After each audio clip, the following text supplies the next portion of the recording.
Okay, so you're ready to start your Flash video game. First thing you want to do is go to your handout folder and open up this file called Adventure Setup. Just double click it. It's going to open up in Flash and we need to save it.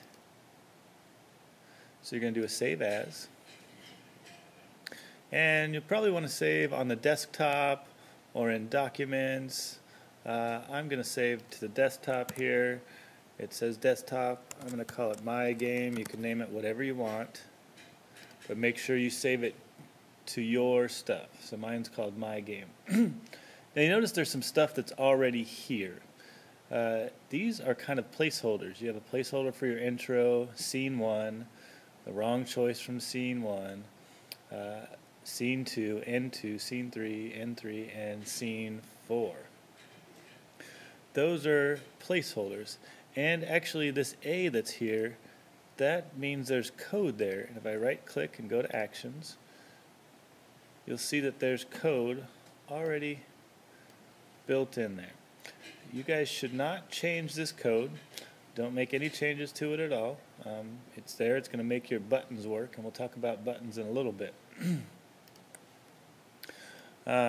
First I want to show you a game that I made, and just to kind of see how it works here. Let me run it. It's a game about the tortoise and the hare, and there's a button. This is my intro screen. There's a button that says start. So go to start, and there's a little dialogue going on here, and you have two choices. I can challenge the bunny or I can chicken out. Now chicken out's the wrong choice, but I want to show you what happens. If I go there, there's an end frame, but I can click try again and I can start over. I can go and I can challenge the bunny, and the race begins, and what do I do? Do I try to write about what's fair, or do I talk smack? Oh, I'll tell you what, he goes to fair, and I can finish the race, and I win. Yay! Sad. Okay, so now if you look up here, I have placed things on each one of these placeholders. And let me show you how it works. Okay, so first thing we have to do is you don't want to change anything right here. You've got this layer that says my game. You're not going to add layers. You're not going to draw anything right here. What you have to do is create movie clips that are going to show up over here in the library. So in order to do that, you go to modify, insert, new symbol. And you're going to make a bunch of movie clips. They should be movie clips.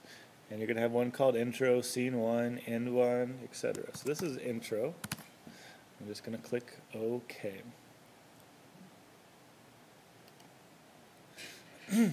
Now, the first thing you're going to want to do is make a background that's the correct size so that you know it. So I'm going to name this layer background. And I'm going to get a box that whatever my background color is going to be, I'm just going to choose blue here. And I'm not going to have a fill color. I'm going to turn the fill color off. And the size of this box is important. I'm just going to draw something here. And then click on it. And the size needs to be 550 by 400. That's the size of, oops, you gotta unlock that. 550 by 400. That's the size of your stage that's out here on scene 1. I'll show you that in a second. So now I know what size to draw things. I don't have all this free space to be working with. And actually what I'm going to do here, I'm going to make this a little bit bigger. I'm going to put 555 by 405 just to give me a little bit of extra room there. Then I'm going to lock this layer right there. Okay? And I'm going to make a new layer. And, oops. Make a new layer, and I don't know, the text is going to be on here, I'm just going to type something really quickly. Make it white. Here. This is my intro.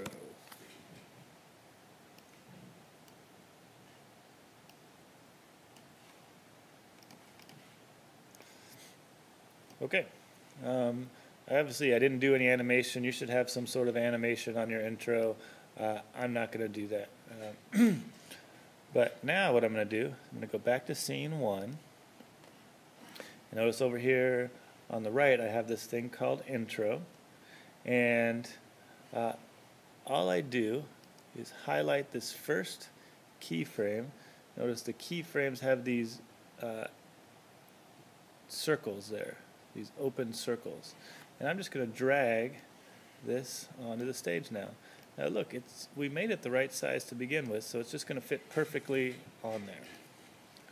Now nothing's going to work yet. I'm going to make scene 1, and I'm going to show you how to do some buttons here. Okay, so I'm going to make a new symbol, and you can go insert new symbol, or at the bottom of your library there's a little plus. I'm just going to click that. And it says, well, what do you want to make? I'm going to make a movie clip, and I'm on scene 1. So, scene 1, click OK. First thing I'll do is make a background, and I'll stick with blue. I just draw a box. It's going to end up being the wrong size when I click it, and it should be 555 by 405. Center it on the screen there. Lock it so I don't make any changes to it, and make a new layer. I'm going to have some text here, and let's see, is that it? Oh, I need to type something there. This is scene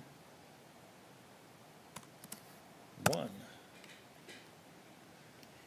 Now my text is the wrong color, so I need to highlight and change the text color back to white.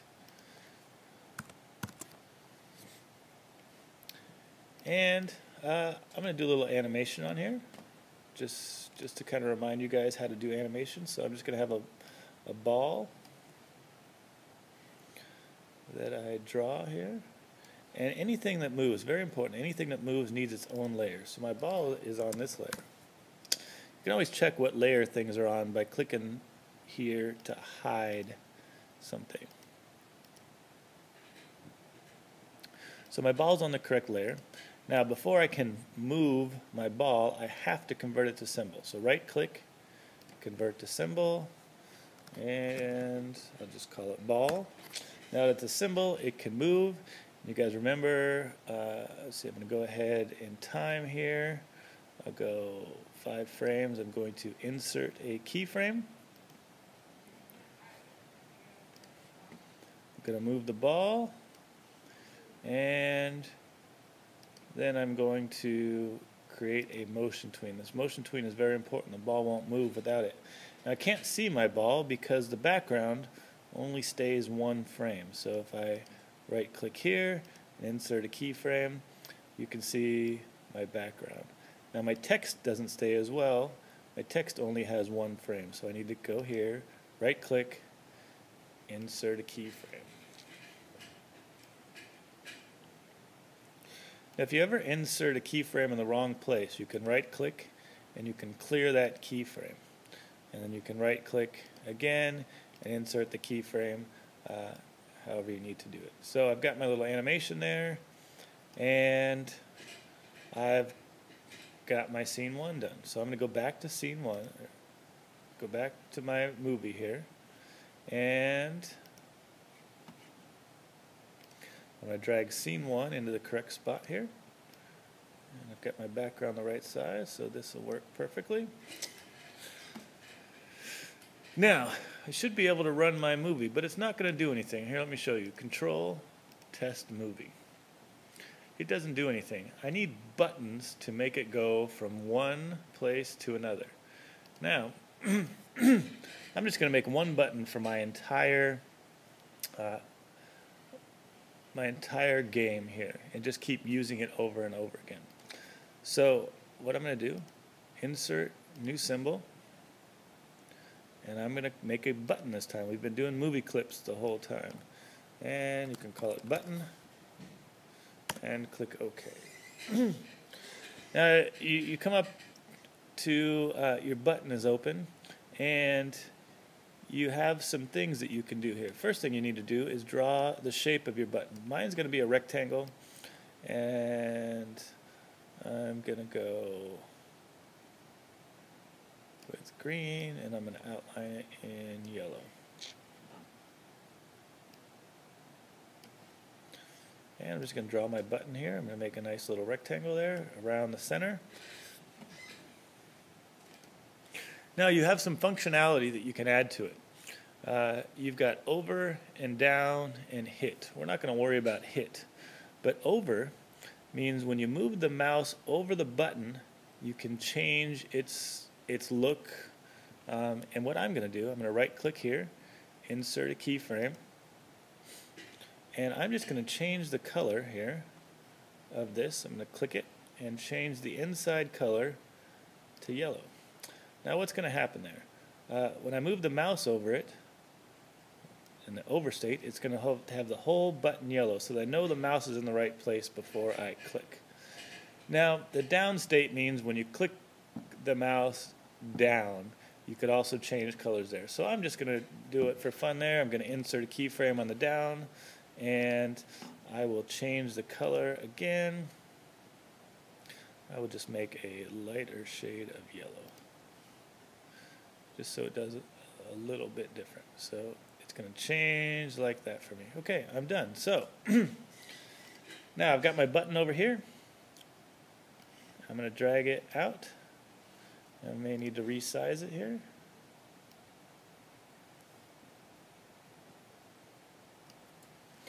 And usually you need to add text to the top of your buttons here, so I'm just going to grab the T tool and type something here. I'm going to say start.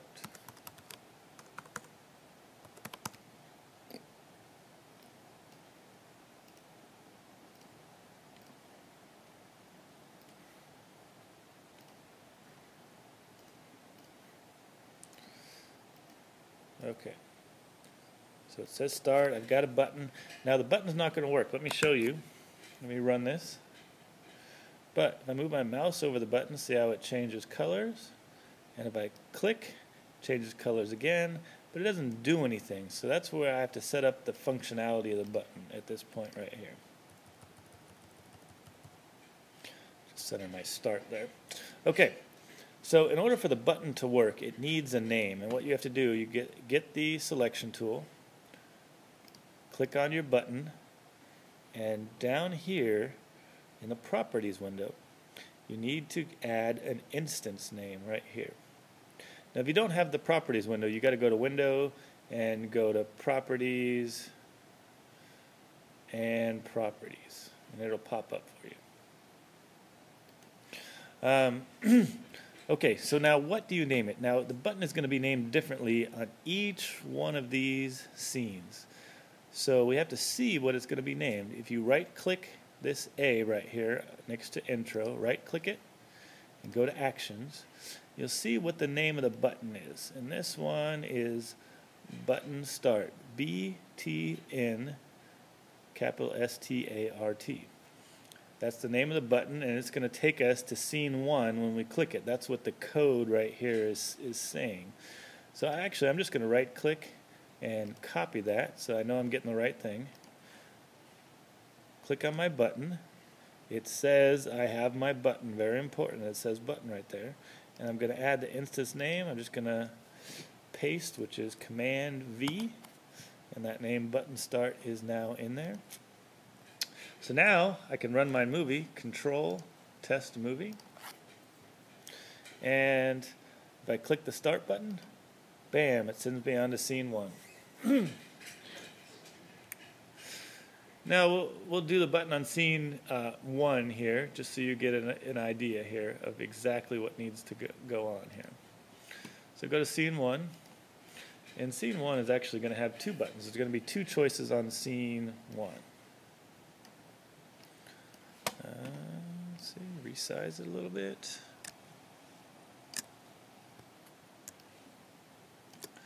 So I have 2 buttons. Each one has to have a different name. So what are they going to be? Well, I'm going to have a wrong choice. I'm just going to call it end, right? And I'm going to have a correct choice. I'm going to call it good. And you may want to center your text on these buttons. I'm using the arrow keys here. Okay, so now we need to name both of our buttons. This button is going to take me to the end. So what I do is I right-click the A again and choose Actions. And I've got 2 button names here, Button 1 and Button 2. Now Button 1 takes me to Scene 2. Scene 2 is the correct choice. Button 2 takes me to End 1. End 1 is the wrong choice. So that's the one I'm going to use first. Button 1, I'm going to copy. Click back here. And Command V to paste. And button 2 is now going to take me to the end. Now button 1, this one right here, the good choice is button 1. So I have these 2 choices now that take me to the correct places. Now if your buttons don't work, it's because you spelled something wrong. So you may want to check the spelling if your buttons aren't working. And we're just going to check this out. I've got to put something here so that we know that we've gone to the right places. So this will be end, and this one right here will be good choice. Okay, now I'm going to run my game again. Control, test movie, and this is my intro. I click start, and now I have 2 buttons on here. One takes me to end. Click it. Yep, that works. I'm going to do this again. Control, test movie. And good should take me to the good choice. There we go. Now I want to show you one last thing here. One more thing. Control, test movie. Notice when I go to scene 1, it just kind of repeats itself over and over and over and over and over and over, right? I don't necessarily want that. Maybe I want it to freeze at the end. So here's what you do. I'm going to open up my scene 1 over here, my scene 1 movie clip, and it just goes 5 frames. What Flash does is repeats it over and over and over and over again, unless you add a command. So if you go to the very end, right click and choose Actions. You should be familiar with the Actions window now. And all you're going to do is type stop, and you have to type 2 parentheses and a semicolon, just like that. So it's a stop action that's going to have the movie clip stop when it reaches frame 5. And let me show you that. I go to start, and look, the ball stopped as soon as it got there. Okay, that is the end of this. Have fun making your video games.